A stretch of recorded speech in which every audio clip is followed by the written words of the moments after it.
সুন্দর করি বাসা সুন্দর করি বাবা রে কি করবো একই করি সোয়ার যাই আনছে যা হাইতেন বাজিরে আনসা কি করছে মানসা আর রতে কুলে স্কুলে আজে কেন বাজিরে স্কুলে কেন হইতাম গরিব মানুষ এমিয়ে না স্টিক এলা চাল কিনো লাগে ডাল কিনো আজে লাগে কাইলে তোমার স্কুল আরে বাবু আরে উঠে দুঃখ বুঝি না কোন কি করি কি আনছি কুয়ালে করি কোন কইবো কেমন চলে আপনি ভাইয়া আসেন না কবে আসেন স্কুলে জয়েন করে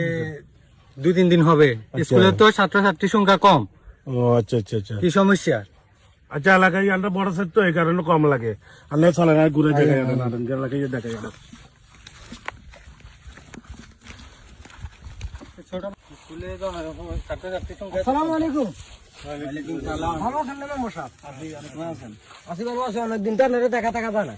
এটা আছেন এটা নতুন স্যার এটা নতুন স্যার ছেলে এখানে কি করে কাজ করে কি কাজ করে এই হলুদ লাগাইছি হলুদের গাছ গাছ করে না না কেন গরিব মানুষ তো স্টিকি লেহারি না অভাবের কারণে মানে তো এই কাজ করাই আমার তো লাগে গরিব বলে আমাদের নতুন মাস্টার আছে আর আমাদের আমি এলাকা দায়িত্বে আছি আপনি বলবেন কি সমস্যা কি আছে বিষয় আপনার কারণে তো ছেলে মেয়ে খারাপ হয়ে যায় এখন স্কুলে বৃত্তি দেয় সরকারি বৃত্তি মেম্বার দেয় সাহেব, টাকা পয়সা তো লাগে না আমরা তো অভাবী মানুষ আমাদের ঘর ঠিক মতো ঘরের জায়গাটাও নাই সুযোগ সুস্থ মারি না আচ্ছা এখন কি শুনেন আগে থেকে ওনাকে শুনে নিবেন ওনার সম্বন্ধে দায়িত্ব ব্যাক কিছু আমি নিবো কি দরকার আমি স্কুলের প্রধান শিক্ষক আমি নিমু না না স্যারের প্রতি নিব অসুবিধা নেই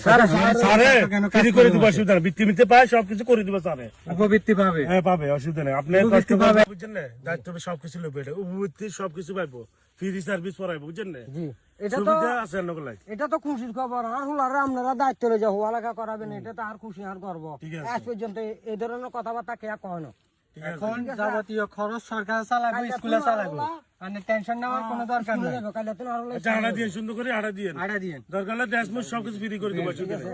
আড়া দিয়ে